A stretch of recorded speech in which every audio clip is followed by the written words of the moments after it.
Hello everyone, यह physics के लिए प्रोवाइड करवाई जा रही एक वीडियो है। इस वीडियो सेशन में हम लोग कुल मिलाकर के बात जो करने वाले हैं वो टॉपिक है कैलकुलस। इसी कैलकुलस पे बात करेंगे, लेकिन उससे पहले मैं आपको बता दूं कि जैसा कि आप जानते हैं कि यदि आप फिजिक्स के 11वीं के स्टूडेंट हो या 12वीं के स्टूडेंट हो, यदि आपको फिजिक्स में अच्छी पकड़ हासिल करनी है तो आपको अपने कोर्स को स्टार्ट करने से पहले आपको इन 4 टॉपिक को बढ़िया से पढ़ लेना जरूरी है। अगर इन चारों पर आपका कमांड नहीं है तो फिर आपको आने वाले समय में दिक्कत होगी ही होगी। तो खैर, अब मैं बात स्टार्ट करता हूँ कैलकुलस पर। तो कैलकुलस क्या है, यहाँ से मैं बात प्रारंभ करता हूँ। और हाँ, एक बात और मैं बोल दूँ बातें स्टार्ट करने से पहले, और वो ये है कि ये जो बताई जा रही है ये फिजिक्स के पर्पज से बताई जा रही है, ठीक है। मैथमेटिक्स में भी ये हेल्पफुल साबित हो जाएगा, इट विल बी हेल्पफुल, लेकिन हाँ, ये मैथमेटिक्स के सारे कॉन्सेप्ट्स को यहाँ पे डील नहीं करेगा। यहाँ पर बस बात उतनी ही की जाएगी जो आपके लिए फिजिक्स को आसान बना सके, तो ध्यान में रहे। तो चलिए, अब मैं बात स्टार्ट करता हूँ कैलकुलस से कि कैलकुलस क्या होता है और इसमें क्या सब पढ़ते हैं। तो देखिए, सबसे पहले डिफिनीशन में बहुत ज़्यादा आपको जो है दिमाग लगाने की आवश्यकता नहीं है, लेकिन हाँ, थोड़ा सा पता होना चाहिए कि कैलकुलस होता क्या है। तो आप कैलकुलस के बारे में समझ जाओ कि कैलकुलस कुछ और नहीं, ये मैथमेटिक्स का ही एक ब्रांच है। तो हम लोग ऐसा लिख सकते हैं कि calculus is the branch of mathematics. Calculus is the branch of mathematics. चलिए भाई, इतना ठीक है। अब सवाल आता है कि इसमें पढ़ते किसके बारे में है। तो इसमें हम लोग पढ़ते हैं कंटिन्यूअस चेंज के बारे में। किसके बारे में? कंटिन्यूअस चेंज के बारे में। तो studying continuous change, studying continuous change, ये डिफिनेशन आपको धीरे धीरे आगे चल के समझ में आएगा, फिलहाल तो आप याद ही कर पाओगे। उसके बाद इसको जब आप स्टडी करते हो तो इसमें जो मान के चलिए इंस्ट्रूमेंट के रूप में काम करेंगे वो 3 किरदार है। पहला है लिमिट, सेकेंड है derivative and third is integrals. तो खैर, लिमिट के ऊपर तो बात करने की आवश्यकता फिलहाल नहीं है क्योंकि ये 11th का था, ठीक है। और यदि आप 11th में है तो आपको मैथमेटिक्स में ये पढ़नी ही है। फिलहाल आपको जो फिजिक्स में यूज होगी वो होगी डेरिवेटिव्स और इंटीग्रल्स को लेकर के। तो डेरिवेटिव्स निकालने की प्रक्रिया डिफरेंशिएशन कहलाती है और इंटीग्रल्स निकालने की प्रक्रिया इंटीग्रेशन। तो अब कुल मिलाकर के उस पर बात करेंगे। पहले मैं आपको ये याद करा दूं कि मैंने कहा क्या क्या है। आपको बस मैंने ये समझाने का प्रयास किया कि कैलकुलस क्या है। तो कैलकुलस है मैथमेटिक्स का एक ब्रांच। अगर कोई कहे कि इसमें क्या पढ़ते हैं तो आप कहिएगा इसमें पढ़ा जाता है कंटिन्यूअस चेंज के बारे में। फिर आपसे कोई कहेगा कि कैलकुलस में कुल मिलाकर के कितने टर्म के बार बार यूज होते हैं। तो पहला है लिमिट, दूसरा डेरिवेटिव और तीसरा इंटीग्रल्स। तो इतना बात आपको समझ में आ गया होगा। अब आप चाहे तो यहाँ पर स्क्रीनशॉट ले सकते हैं, मैं इसको हटा रहा हूँ यहाँ से, तो आप स्क्रीनशॉट ले लीजिए। अब मैं जो आपके लिए काम का है फिलहाल उस पर मैं बात करता हूँ, जो फिजिक्स का आपका काम आसान करेगा। तो देखिए, कैलकुलस को फिलहाल हम लोग बांट के पढ़ेंगे 2 सेक्शन में, ठीक है। जिसमें पहला जो है उसका नाम है डिफरेंशिएशन। पहला क्या है? डिफरेंशिएशन। और दूसरा जो पार्ट है इसको कहेंगे इंटीग्रेशन, इसको कही जाएगी इंटीग्रेशन। चलिए, अब सवाल ये है डिफरेंशिएशन इंटीग्रेशन को जानने से पहले कि कैलकुलस का हम लोगों के रियल लाइफ में यूज क्या है। अगर ये हो जाए तो काफ़ी बढ़िया रहता। ये अगर बात क्लियर हो जाए तो ये चीज़ें बड़ी क्लियर कर देती कि हाँ, कैलकुलस सच में बहुत ज़्यादा ही इंपॉर्टेंट है। तो मैं आपको बता दूं, अभी तक मैंने जितने भी मैथमेटिक्स पढ़े हैं उसमें अगर मुझे व्यक्तिगत तौर पर सबसे ज़्यादा अगर कोई चैप्टर इंपॉर्टेंट लगा है तो वो है कैलकुलस। वो क्या है? कैलकुलस। इसको मैं अपने तरफ से एक एग्जाम्पल से आपको समझाने का ट्राई करूँगा। तो अगर मैं आपको कहूँ, जैसे मान के चलिए क्वेश्चन से मैं स्टार्ट करता हूँ, तब आपको समझ में आएगा कि कैलकुलस होता क्या है। और कैलकुलस इस एग्जाम्पल से आपको इसके ब्रांच भी समझ में आ जाएंगे, ठीक है। तो ये बहुत अच्छा मैं एग्जाम्पल देने जा रहा हूँ। तो देखिए जरा, यदि मैं एक छोटा सा यहाँ पे एक, चलिए रफ करते हैं, आई होप आप समझ जाइएगा कि ये है क्या। तो मैं बस रफली बना रहा हूँ, आई होप आप पहचान जाए कि ये है क्या। तो आई होप इतना से अंदाज़ा तो शायद लग गया होगा, नहीं भी लग सकता है क्योंकि साइंस बैकग्राउंड से है। तो अब आई थिंक क्लियर हो जाना चाहिए। तो चलिए, मैं लगभग फोटो बना रहा हूँ, एग्जैक्ट का जो है एक्सपेक्टेशन न रखा जाए, लेकिन करीब करीब ऐसा ही होगा, ठीक है। चलिए, एक इधर ऐसे कर लेते हैं और इसको नीचे ले जाते हैं। इसको मैं परफेक्ट थोड़ा सा बढ़िया करने का ट्राई करता हूँ। चलिए, इसको ऐसे ले आइए और ऐसे। चलिए, तो अब मैं आपसे पूछता हूँ कि ये क्या है भाई। तो आप कह दोगे कि हाँ सर, ये जो है ना, ये इंडियन मैप है, ये इंडिया का मैप है। It is a map of India, correct. यह हमारा भारत है जिसमें हम सभी लोग रहते हैं। अब आपसे मेरा सवाल है कि ज़रा बताइए कि इस इंडिया का टोटल एरिया कितना है? टोटल एरिया कितना है? तो इसका आंसर हो सकता है आपको पता हो या ना भी पता हो, कोई दिक्कत नहीं है। इसका एरिया है 3.28 मिलियन किलोमीटर स्क्वायर।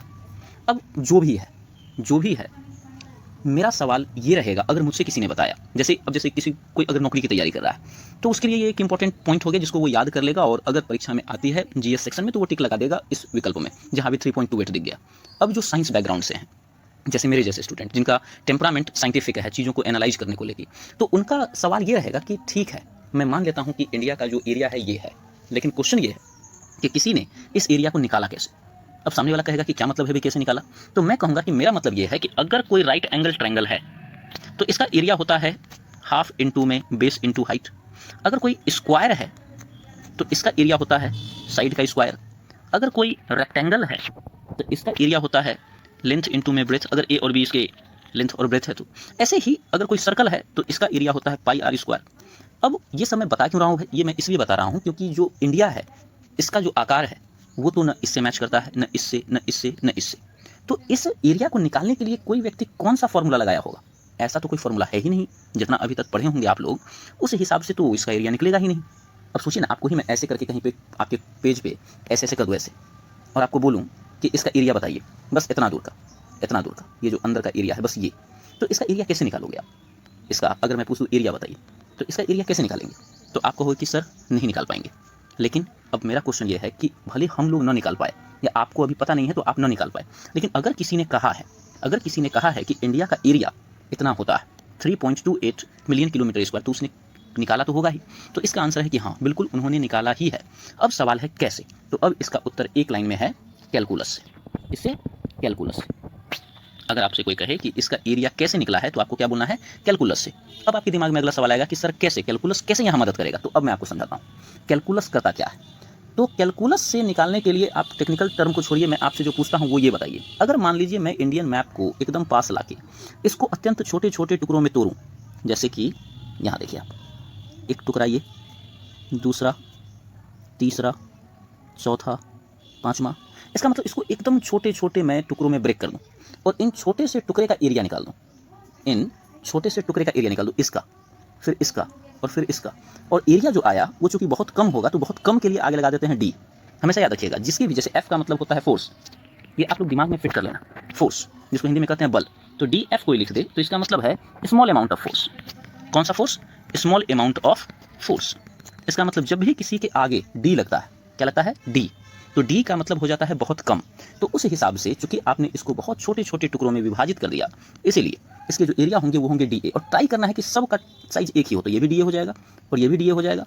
और पूरा का पूरा जो है ऐसे ही, इतना ही नहीं, ऐसे बहुत सारे होंगे, नीचे भी, ऊपर भी, अब पूरा का पूरा इंडिया इसी से कवर होगा। तो अगर मैं कहूँ कि जितने भी डी ए होंगे, यहाँ से D A plus of D A plus of D A, और सबको अगर प्लस कर दे तो ये टोटल एरिया ए के बराबर हो जाएगा कि नहीं? अगर टोटल एरिया को ए मान ली जाए तो टोटल एरिया ए के बराबर हो जाएगा। तो आप कहो कि हाँ सर ये तो हो जाएगा। इसी को कहते हैं कैलकुलस। इसी को क्या कहते हैं? कैलकुलस। तो अब मेरा सवाल आपसे है कि हम लोगों ने किए क्या? तो आप कहोगे कि सर हम लोगों ने किया ये कि ये जो मैप ऑफ इंडिया था इसको पहले स्टेप में, ध्यान दीजिए, स्टेप बाय स्टेप बात करेंगे, ठीक है? पहले स्टेप में ध्यान दीजिएगा, इसको उतार लीजिएगा आप लोग, ठीक है, कहीं रफ में। इन फर्स्ट स्टेप हम लोगों ने इसको तोड़ा छोटे छोटे टुकड़ों में। यहाँ देखिए ये जो छोटा क्या टुकड़ा है, 1 2 3 4 5, फिर नीचे भी आएगा 6 7 8, बढ़ते जाएगा, ऊपर में 9 10, ये पूरा जो इंडियन मैप है इसको इसी से हम लोग भर देंगे, ठीक है? तो ऐसे ही करके हम लोगों ने सबसे पहले क्या किया? तोड़ा। तो फर्स्ट स्टेप में क्या है? फर्स्ट स्टेप देखिए, 1 मिनट।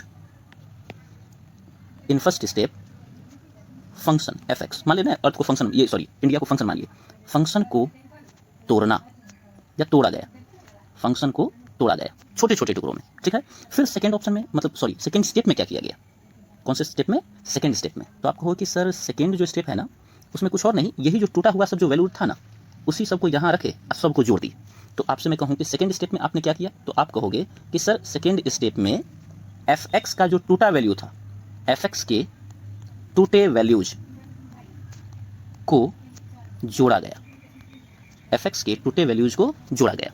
तो आई होप आपको समझ में आ गया होगा ये मैंने क्या क्या किया। तो मैंने क्या कहा? फर्स्ट स्टेप में इसको तोड़े गए, देखिए ये सब टूटा हुआ वैल्यू है।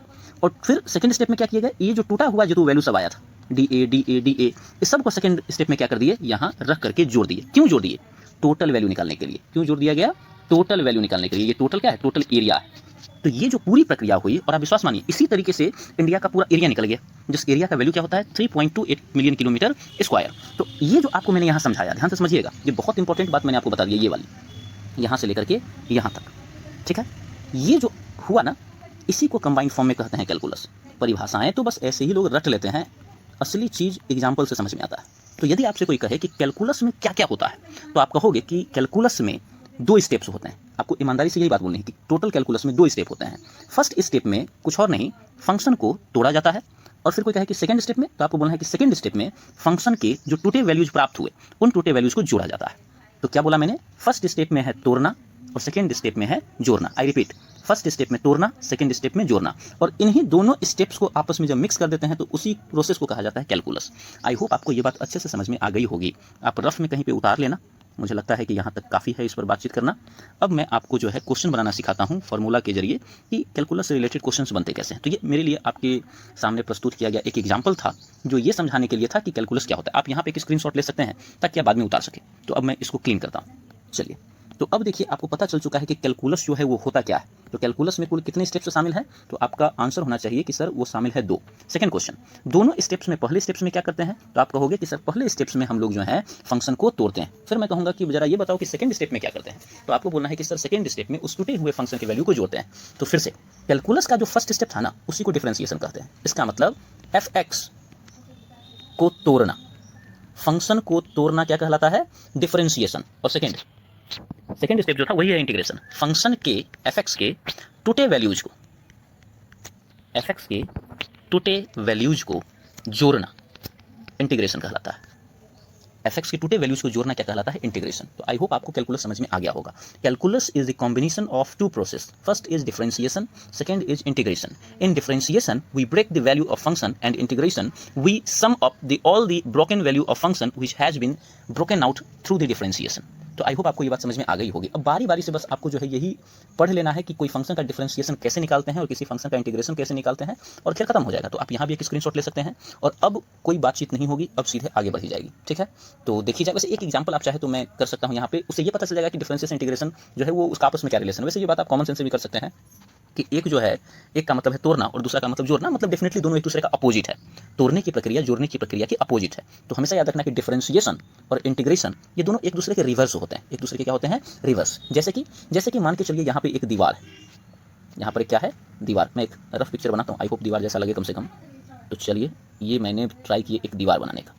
चलिए, अब इसको अगर किसी ने कहा कि भैया आप इसको डिफरेंशिएट करो, क्या करो, डिफरेंशिएट। तो डिफरेंशिएट का मतलब कि दीवार को तोड़ देनी है और सारी ईंट को अलग अलग रख देना है। सारी ईंट को क्या करना है, अलग अलग रख देना है। This is called differentiation. Differentiation की प्रक्रिया में दीवार को तोड़ेंगे और सारे के सारे ईंट को क्या कर देंगे, अलग अलग रख देंगे। ठीक है, ये है आपका डिफरेंशिएशन। इस तरीके से ये क्या है, ब्रिक्स है। This is bricks, accumulation of bricks. Bricks ही लिख दीजिए ना, हो गया। और ये क्या है, वॉल, दीवार। अब मैं कहता हूँ कि अब ये जो ईंट है इसको इंटीग्रेट करो। इंटीग्रेट का मतलब होता है कि फिर से इसको आपस में जोड़ दो। तो आप कहोगे कि सर अगर इन ईंटों को आपस में अगेन जोड़े ना तो फिर दीवार बन जाएगा। क्या बन जाएगा, दीवार। तो यही है खेल।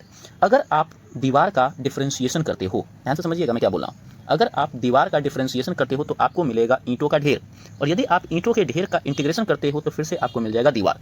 मतलब आपको समझ में आ रहा होगा कि डिफरेंशिएशन और इंटीग्रेशन एक दूसरे का अपोजिट है। अगर x का डिफरेंशिएशन आप किए हो, इसका x का, और इसके डिफरेंशिएशन से आपको y मिली है, तो y का अगर आप इंटीग्रेशन कर दोगे तो फिर क्या मिल जाएगा, x। तो आई होप आपको इन दोनों के बीच का रिलेशन भी समझ में आ गया होगा। अब मैं आपको डिफरेंशिएशन पे बात करता हूँ इन डिटेल, और अब आपको टेक्निकल लगेगा। अभी तक तो केवल और केवल हम लोग भाषणबाजी किए हैं कि क्या होता है, कैसे होता है, दैट इज इट। बट हाँ, एक बात आप जान लीजिए, ये था बड़ा काम का। बहुत समय लग जाता है लोगों को और उनको पता तक नहीं होता है कि डिफरेंशिएशन इंटीग्रेशन वो होते क्या है। मतलब काम वो कर लेते हैं बट फील नहीं आ पाता है, तो इसलिए मुझे थोड़ा सा इस पर बोलना पड़ा। तो अब देखिए मैं स्टार्ट करता हूँ डिफरेंशिएशन। तो डिफरेंशिएशन क्या होता है, क्यों होता है, सब बात कर लिया हम लोगों ने। अब डिफरेंशिएशन निकालेंगे कैसे किसी फंक्शन का, ये आती है। तो चलिए बारी बारी से मैं फॉर्मूला लिखता हूँ। तो सबसे पहला फॉर्मूला कि एक फंक्शन है x⁴n, इसका डिफरेंशिएशन करना है। तो डिफरेंशिएशन के लिए d इस्तेमाल कर लीजिए और इसके नीचे लिख दीजिए dx। ये नियम है, आपको लिखना चाहिए। ठीक है, जिसका भी डिफरेंशिएशन करोगे उसके बटा में एक dx आ ही जाएगा। दिस इज, और इसको पढ़ा कैसे जाता है, इसको पढ़ा जाता है, ध्यान दीजिएगा, differentiation of x⁴n with respect to x, ये है इसके पढ़ने के तरीके। अब आपके दिमाग में आया कि सर अगर मैं x की जगह यहाँ पर y लिखा होता तो कुछ नहीं, यहाँ अगर y लिखोगे तो यहाँ भी इसको हटा करके यहाँ y लिख दो। ठीक है, कुछ नहीं, बस इतना ही। लेकिन हाँ, x ही लिखा हुआ रहेगा तो फिर ज़्यादा आउट ऑफ कोर्स बात नहीं करते हैं, जैसा होता है वैसा ही कर दीजिए। ठीक है, तो चलिए ये बात आप ध्यान में रखिएगा। इसको ऐसे पढ़ा जाता है, differentiation of x⁴n with respect to x। With respect to को शॉर्ट में लोग ऐसे भी लिखते हैं WRT, तो इससे भी आप अवगत रहिए। अब मैं इसको भी हटाता हूँ यहाँ से। चलिए अब देखिए, इसका मैं आपको फॉर्मूला बताऊंगा कुल मिलाकर के होता क्या है, और एग्जांपल करेंगे। अब काम थोड़ा तेज हो जाएगा, विश्वास मानिए। तो देखिए x⁴n का डिफरेंशिएशन कोई बोले तो कुछ और नहीं, इस पावर n को जंप करा के सामने बैठा दीजिए, तो हो गया n और फिर x जो भी पावर है ना n, इसमें से 1 घटा दीजिए, n-1। अब आप एग्जाम्पल देखो, एग्जाम्पल से अच्छे से समझ में आएगा, ठीक है। तो एग्जाम्पल क्या है भाई, तो एग्जाम्पल में सबसे पहले मैं लिखता हूँ, ध्यान दीजिएगा, differentiation of x to the power 8 by d x. तो कुछ नहीं करना है, बस ये जो पावर है इसको उठा के यहाँ बैठाइए, तो आ गया 8x, और जो भी पावर है यहाँ 8 है ना, यहाँ 8, उसमें से 1 घटा दीजिए, 8-1। So answer will become 8x to the power 7। आसान लगा होगा ये। और देखिए क्वेश्चन करते हैं, differentiation of x to the power 7 by d x, इसका आंसर बस वही है, अगेन पावर उठा के यहाँ डालिए, तो पावर जब आप यहाँ डालोगे तो ये बन जाएगा 7x, फिर 7 में से 1 घटाइए तो ये हो जाएगा 7x to the power 6, that is it. Again differentiation of x cube by d x, again 3 jump करेगा, आगे आएगा दिस, और फिर पावर जो भी उसमें से घटा दीजिए, तो अब मौखिक रूप से भी घटा सकते हैं, 3 - 1 = 2। आई होप आपको ये समझ में आ रहा होगा। मैं जो भी लिख रहा हूँ ना, आप बस मन ही मन आंसर देते चलना, ठीक है ना। x to the power 13 by d x, इसका क्या होगा भाई, इसका होगा 13x to the power 12, that's it. एक last question, x to the power -2, चलिए ये थोड़ा सा आपको मैंने परेशान करने के लिए दिया है, तो घबराइए मत, जो भी पावर है उसको आगे जंप करा दीजिए यहाँ, तो ये आपका हो जाएगा -2 है, तो यहाँ आ गया -2, फिर x, और जो भी पावर है, पावर क्या है -2, तो उसमें से एक और घटा दीजिए, -1, ठीक है। अब बस इसको सॉल्व कर दीजिए, -2x -2 और -1 आपका -3 हो जाएगा, सो -3, ये आपका हो गया आंसर। मुझे लगता है कि ये वाला जो फॉर्मूला है इस पर आपका कंट्रोल ठीक ठाक हो गया होगा। तो अब आप करो क्या, यहाँ पे एक स्क्रीनशॉट ले सकते हो आप, और अब हम लोग बढ़ेंगे सेकंड फार्मूला की तरफ। तो आई होप आपको ये बात समझ में आ गई होगी। अब आते हैं सेकंड फार्मूला के तरफ, तो देखा जाए, देखिए अब नेक्स्ट जो फॉर्मूला है क्वेश्चन नंबर 2 को लेकर के, मतलब क्वेश्चन नंबर 2 नहीं कहा जाए, formula number 2। So the differentiation of constant, किसी भी कांस्टेंट का यदि आपसे कोई डिफरेंशिएशन पूछे तो उसका डायरेक्ट आंसर आप लिखो 0।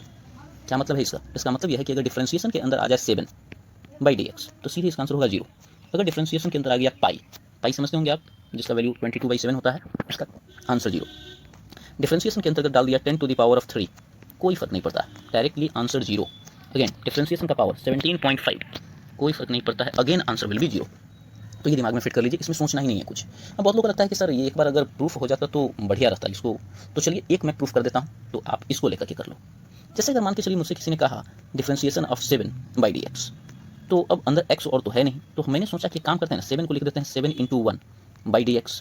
फिर उसके बाद मेरे दिमाग में आया कि डिफरेंशिएशन ऑफ 7 लिख देते हैं, और ये जो 1 है 1 को लिख देते हैं x टू द पावर 0, क्योंकि हमें पता है कि x टू द पावर 0 का वैल्यू क्या होता है 1, तो हम लोग लिख ही सकते हैं। तो फिर 1 की जगह हम लोगों ने लिख दिया 7x to the power 0 by d x. फिर उसके बाद 7 को मैंने निकाला कमरे से बाहर, कि भैया तू बाहर बैठ, और उसके बाद x टू द पावर 0 को यहाँ रखे, और इसका डिफरेंशिएशन निकालने का हम लोगों ने ट्राई किया। तो हुआ क्या कि 7 ऐसे था, और आपको पता है डिफरेंशिएशन में मैंने बताया है कि ये 0 कूद के यहाँ आता है, तो 0 यहाँ आ गया, x 0 में से 1 घटा लिए, तो ये आपका जो बना वो आया 7 × 0 × x का पावर -1। अब ये जो 0 बीच में आया है, अब ये क्या करेगा, सबको मल्टीप्लाई करा के आंसर करा देगा 0।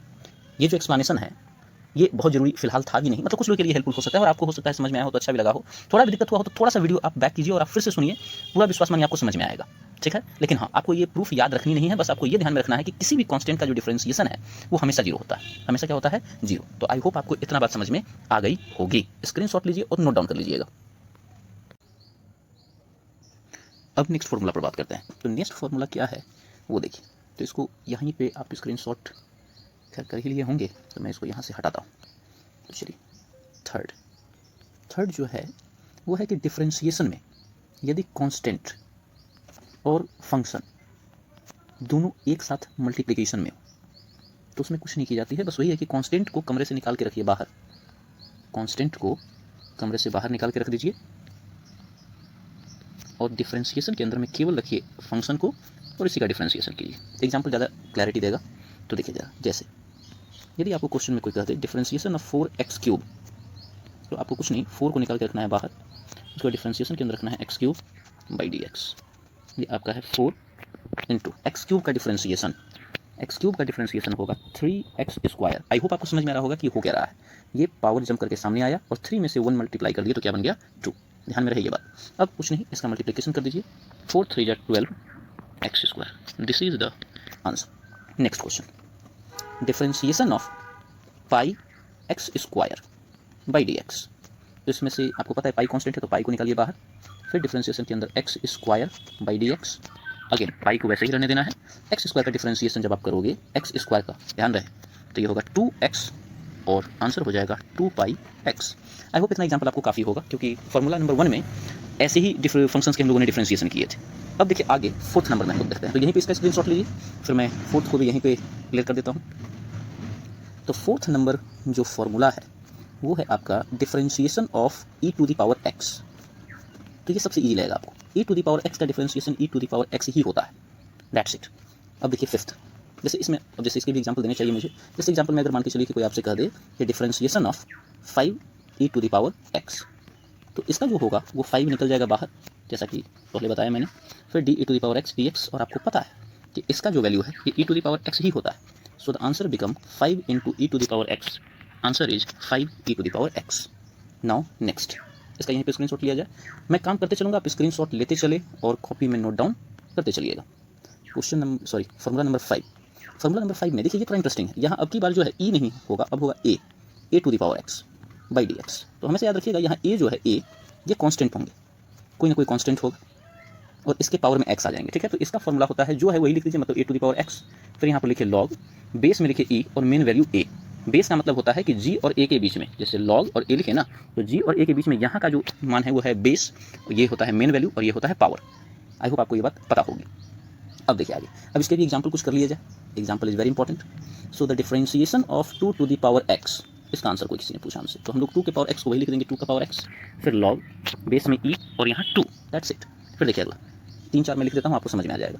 Differentiation of 3 to the power x, तो आप लिखोगे यहाँ पर 3 to the power x log base e और यहाँ पे 3, बस यही है। अब यहाँ पर देखिए, अब यहीं पे फिलहाल आप एक स्क्रीनशॉट ले लीजिए, मैं अब इसी को मिटाता हूँ। जैसे अगर यहाँ 3 ना होता, 3 की जगह होता क्या 4, तो कुछ नहीं, आपको बस क्या करना है, यहाँ जो 2 जगह 3 है, बस इसकी जगह क्या लिख देंगे 4, यहाँ भी 4 आ जाएगा और यहाँ, दैट्स इट। अगर यहाँ आप 2 ना लिखे और यहाँ पर कुछ और लिख दे, ठीक है, जैसे यहाँ लिख देते 8, तो यहाँ पर 8 to the power x log e 8, तो इस तरीके से आपका a पर x का काम चलेगा, ठीक है। देखिए इसमें मैं आपको बताता हूँ, बहुत लोगों को कन्फ्यूजन हो जाता है, ठीक है ना। जैसे मान के चलिए कि अगर आपको कोई कहे कि 4 टू द पावर x और x टू द पावर 4, इन दोनों का डिफरेंशिएशन बतावे, तो 4 टू द पावर x का जो डिफरेंशिएशन है ये होगा इस फॉर्मूला के अकॉर्डिंग, क्योंकि यहाँ बेस में ही कॉन्स्टेंट है, तो इसका होगा 4 to the power x log base में e मेन वैल्यू 4। लेकिन जब x के पावर 4 का वैल्यू हमसे कोई पूछेगा तो ये फॉर्मूला नंबर 1 के अकॉर्डिंग होगा। देखिए यहाँ फॉर्मूला नंबर 1 आपको मैंने जस्ट अभी पढ़ा है, यहाँ इसके अकॉर्डिंग डन। तो इसका क्या निकलेगा x टू द पावर 4 का, इसका होगा 4x टू द पावर 3। तो आई होप आपको ये और ये के अंतर समझ में आए हो, ठीक है ना। हल्का सा अंतर है, देखिए बस 4 यहाँ पावर बन गया है और x यहाँ बेस बन गया है, तो ये दोनों को अभी आप स्क्रीनशॉट ले सकते हैं नोट डाउन करने के लिए। वैसे मैं आगे क्वेश्चन करा दूंगा, इसका मत लीजिएगा स्क्रीनशॉट, इसको नोट डाउन नहीं करनी, ठीक है, ये मैं आगे क्वेश्चन में करा दूंगा। चलिए तो क्वेश्चन ये फॉर्मूला नंबर 5 का हो गया होगा। अब बढ़ते हैं आगे और अब आती है बारी 6 की। सो नाउ फॉर्मूला नंबर 6, ये है आपका डिफरेंशिएशन ऑफ log x। तो log x का डिफरेंशिएशन कोई पूछे तो क्या होता है भाई, ये होता है 1/x, ये होता है 1/x। Give the example, example is differentiation of 4 log x। तो इसका आंसर क्या होगा, it's answer will be, first 4 को निकालिए बाहर, log x को अंदर, अभी जस्ट पढ़े थे हम लोग कि कांस्टेंट रहे तो उसको कमरा से बाहर निकालिए, तो 4 तो ऐसे ही रहेगा बैठा हुआ। अब log x का हम लोग पढ़ लिए 1/x, so 4 into 1/x will become 4/x, this is the answer. I hope आपको ये बात समझ में आ गई होगी। तो यहाँ तक मामला हुआ क्लियर। अब आपको बस ट्रिगोनोमेट्री के जो 6 ट्रिगोनोमेट्रिक रेशियोज हैं उनके आपको जो है डिफरेंशिएशन याद होने चाहिए, वो याद करनी पड़ेगी और वो प्रैक्टिस के थ्रू याद हो भी जाता है, तो इसको मैं हटा रहा हूँ। तो चलिए अब मैं यहाँ से स्टार्ट करता हूँ, 7, 8, 9, 10, यहाँ से लिखता हूँ मैं 10, 11 एंड 12, इसमें मैं ट्रिगोनोमेट्रिक रेशियोज को निपटा दूंगा। तो चलिए सबसे पहला यहाँ पर, तो सबसे पहले साइन को याद किया जाए, डिफरेंशिएशन ऑफ साइन x, फिर नीचे कॉस को पकड़ते हैं, डिफरेंशिएशन ऑफ कॉस x, और उसके नीचे tan x को, differentiation of tan x, done. तो साइन x का जो डिफरेंशिएशन है ये होता है cos x, cos x का डिफरेंशिएशन होता है माइनस साइन x, और tan x का होता है सेक स्क्वायर x। अब आपके दिमाग में 1000 सवाल आ सकता है कि कहाँ से आया, कैसे, क्यों, ये सबको फिलहाल रहने दीजिए, वो मैथमेटिक्स का सेक्शन है, उसमें प्रूफ कर दिया जाता है, बहुत बड़ी बात नहीं है करना, लेकिन वो कर दिया जाता है मैथमेटिक्स के सेक्शन के इस्तेमाल करके। तो फिलहाल आप बस याद कर लो, प्रैक्टिस में करा देता हूँ, आपको वो चीज़ समझ में आ जाएगा कैसे यूज की जाती है। अब साइन कॉस टैन जब हो गया तो बचा कौन, अब बचा आपका कोसेक सेक कॉट। तो डिफरेंशिएशन ऑफ कोसेक एक्स, फिर differentiation of sec x, and last is differentiation of cot x. तो इसके भी आपको याद कर लेनी ही है, there is no other option. Cosec x का होता है minus of cosec x into of cot x, sec x का होता है sec x into of tan x, और कॉट एक्स का होता है minus of cosec square x, ठीक है। तो इसको तो आपको याद ही करनी पड़ेगी। हाँ, ज़्यादा से ज़्यादा मैं आपको ये हेल्प कर सकता हूँ बताने को लेकर के कि आप गौर करें कि जो सी से स्टार्ट हुआ है, जैसे कॉस हो गया, आप गौर कीजिएगा जरा, जो सी से स्टार्ट हुआ जैसे कॉस हो गया, कोसेक हो गया और कॉट हो गया, इनके जो डिफरेंशिएशन आए हैं उसके आगे माइनस लगे हुए हैं, तो ये एक छोटा सा हेल्प मेरे तरफ से आपको हो सकता है, बाकी तो आपको याद ही करनी पड़ेगी। साइन एक्स का कॉस एक्स होता है तो होता है, बस अभी फिलहाल याद कर लीजिए। मैथमेटिक्स में है, पेशेंस रखना है, ये सब प्रूफ करके सामने प्रस्तुत किया जाएगा। तो चलिए अब इसका यूज कैसे करना है ये मेन बात है, ठीक है। तो सबसे पहले अगर आप अभी देखते देखते वीडियो आप नोट डाउन भी कर रहे हो तो आप इसको नोट डाउन कर लो, क्योंकि मैं अब इसको हटाने वाला हूँ। तो चलिए, आई होप आपने स्क्रीनशॉट लिया या पॉज करके नोट डाउन करने की प्रक्रिया समाप्त कर लिया। अब मैं क्वेश्चन करता हूँ इस पर। जैसे मान के चलिए आपसे किसी ने कह दिया कि डिफरेंशिएशन ऑफ 7 sin x, इसका मान बताओ। तो आप कहोगे कि चलो भाई 7 को निकालो बाहर, अंदर में रखो sin x को, और फिर उसके बाद आप लिखोगे 7, आप बोलोगे कि sin x का डिफरेंशिएशन होता है cos x, so answer is 7 cos x, और ये एग्जैक्टली करेक्ट है। This is the correct answer, इसमें कोई डाउट नहीं। अब फिर आपसे कोई दूसरा क्वेश्चन पूछ लिया गया, आपसे पूछा गया कि आप बताओ कि डिफरेंशिएशन ऑफ 3 tan x क्या होता है। तो आप बोलोगे कि फिर वही काम करेंगे, 3 को निकालेंगे बाहर, अंदर में रखी जाएगा tan x को, और tan x का डिफरेंशिएशन जस्ट अभी मैंने लिखे थे और आपने नोट डाउन भी किए, और वो क्या है sec स्क्वायर x। बस tan x को यहाँ लिखेंगे और इसको साथ में लिख देंगे 3 sec square x, that's it, this is the answer. इनको कर लेते हैं, इससे आई थिंक आपको समझ में आ जाएगा। वैसे भी सारे के सारे फॉर्मूला पर मैंने एग्जाम्पल कर करके दिखाई हैं, तो आपको वहाँ भी समझ में आ ही गया होगा। बस यहाँ पर देख लीजिए कि कंबाइंड फॉर्म में कैसे करते हैं। तो पहला क्वेश्चन को देखिए, तो मैं सबसे पहले लिखूंगा जो क्वेश्चन में दिया हुआ है, y = 4x³ plus of 3 log x।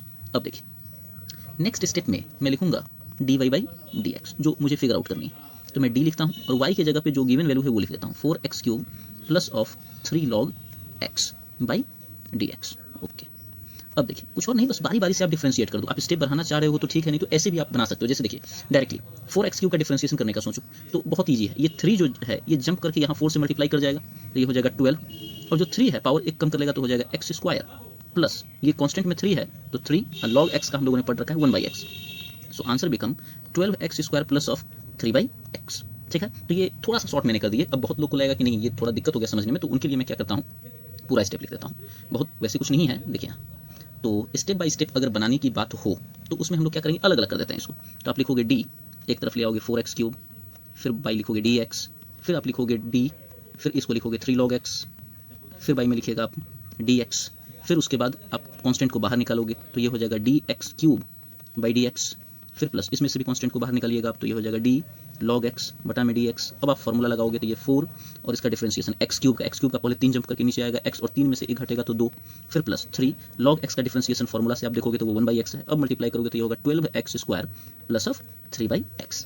तो ये रहा पहले क्वेश्चन का सॉल्यूशन। इसमें आपको समझने वाली बात क्या है, समझने वाली बात बस ये है कि अगर यहाँ प्लस की जगह सोच के देखिए माइनस होता तो जितने भी स्टेप्स हैं सब में उस जगह पर क्या आ जाता माइनस, मतलब यहाँ भी माइनस, यहाँ भी, इस जगह पर भी माइनस, यहाँ पर भी माइनस, मतलब ऊपर से नीचे माइनस हो जाता, लेकिन प्रोसीजर सबके सब सेम ही होते। ठीक है, तो ये आपको ध्यान रखनी है। अब इसका स्क्रीनशॉट लीजिए, और अब आपसे मेरा जो प्रस्ताव है वो ये कि अब आपको मेरे सॉल्यूशन देखने से पहले क्वेश्चन नंबर 2 ट्राई करनी है, और ईमानदारी से ट्राई करने हैं, और उसके बाद जब आप बना लो तब फिर आप वीडियो को आगे देखना और देखना कि आपने जो बनाया उससे मैंने जो बनाया उसका आंसर मैच किया या नहीं। अगर मैच कर गया इसका मतलब आप बहुत बढ़िया तरीके से सीख चुकी हैं या सीख चुके हैं। तो चलिए अब मैं इसको हटाता हूँ, तो अब मैं इसको यहाँ से साइड करता हूँ, और अब आती है बारी सेकंड क्वेश्चन की। आई होप कि आपने ट्राई किए हैं, ठीक है ना। आप यहीं पे पॉज कीजिए और ट्राई कीजिए अगर ट्राई नहीं किए हैं तो। चलिए अब आगे मैं बढ़ता हूँ। तो देखिए y = 9e⁻x plus of 7 sin x। Okay, अब मैं यहाँ लिखूंगा dy/dx। अगेन y की जगह वही वैल्यू पुट करेंगे जो दिया हुआ है, 9e⁻x है, e⁻x plus of 7 sin x by dx। यहाँ पे e था तो उसको सही कर लेते हैं।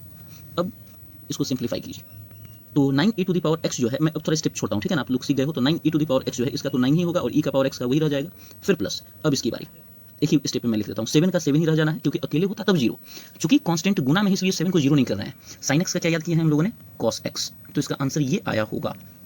आप लोग जब सॉल्व किए होंगे तो यही क्वेश्चन है, यही आंसर आया होगा। तो आई होप आप लोग का ये आया। फिर से अब आप लोग पॉज करो और फिर से आप लोग को क्वेश्चन नंबर अब 3 ट्राई करनी, ठीक है। तब तक मैं इसको हटाता हूँ और अब मैं क्वेश्चन 3 को सॉल्व करने की तैयारी में लग जाता हूँ। तो देखा जाए क्वेश्चन नंबर 3। तो इसके लिए again y = 8 tan x plus of 10⁻x। अब देखिए dy/dx = d, y का पूरा वैल्यू लिखिए 8 tan x plus of 10⁻x by dx।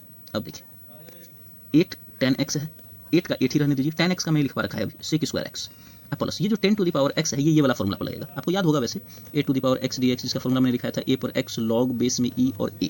Done, 10⁻x को आप लिख सकते हो 10⁻x log बेस में e और 10, ये मैंने ऊपर करवा रखा है, बहुत क्वेश्चन इस पे किए थे, बहुत नहीं लेकिन मोर देन वंस तो किए ही होंगे, मतलब मोर देन वन, तो आपको प्रैक्टिस हो गई होगी। अच्छा मैं एक बात यहाँ पे बोलना चाहता हूँ कि हो सकता है कि यह वीडियो आपको थोड़ा सा तेज लगा हो, तो आपको करना यह है कि वीडियो को स्लो कर लीजिएगा। सेटिंग में जाकर के जो यूट्यूब है उसके पास एक सेटिंग है, उसमें जाके आप 0.75x या 0.50x पर आप देख सकते हैं, तब आपको नॉर्मल साउंड में सुनाई देगी और समझ में भी आएगी, अगर दिक्कत हुई हो तो। लेकिन अगर आपने ध्यान से सुना हो तो मुझे नहीं लगता है दिक्कत होनी चाहिए, लेकिन हाँ मैं सामान्य से थोड़ा तेज तो बोल रहा हूँ। तो चलिए अब नेक्स्ट देखते हैं। ये आपका आंसर आया हो, मैं इसे हटा रहा हूँ। अब आता है नेक्स्ट क्वेश्चन। नेक्स्ट क्वेश्चन जो आपका है लास्ट, तो वो है y is equal to 10 sec x plus of x to the power 4। तो इसका होगा dy by d x, y की जगह वैल्यू डाल दीजिए जो भी दिया गया है, 10 sec x x to the power 4 by d x. अब वही एक स्टेप में मैं आंसर लिखूंगा, इसको फोकस कीजिए, इसको बस 10 sec x, तो यहाँ पर 10 लिखेंगे, sec x आपको याद है, sec x इंटू में 10x, और फिर अगला इसका कर देंगे x टू दी पावर 4 का 4x to the power cube, that is it, completed. ये आपका यहाँ पर कंप्लीट हुआ। मैं आपको बोल दूँ अगेन और अगेन, मैंने डिफरेंशिएशन पूरे कंप्लीट नहीं किए हैं मैथमेटिक्स के दृष्टिकोण से। मैथमेटिक्स में और भी चीज़ें बताई जाती है जो कि फिजिक्स में वो बहुत हेल्पफुल नहीं है, और यदि हेल्पफुल होगा तो फिर वो मैं आगे बता भी दूंगा, लेकिन फिलहाल आप इतना से काम कर सकते हो, अच्छे से चीज़ें समझ में आ जाएगी। डिफरेंशिएशन होता है यहाँ पे समाप्त। अब बात करेंगे इंटीग्रेशन पर अगले वीडियो में।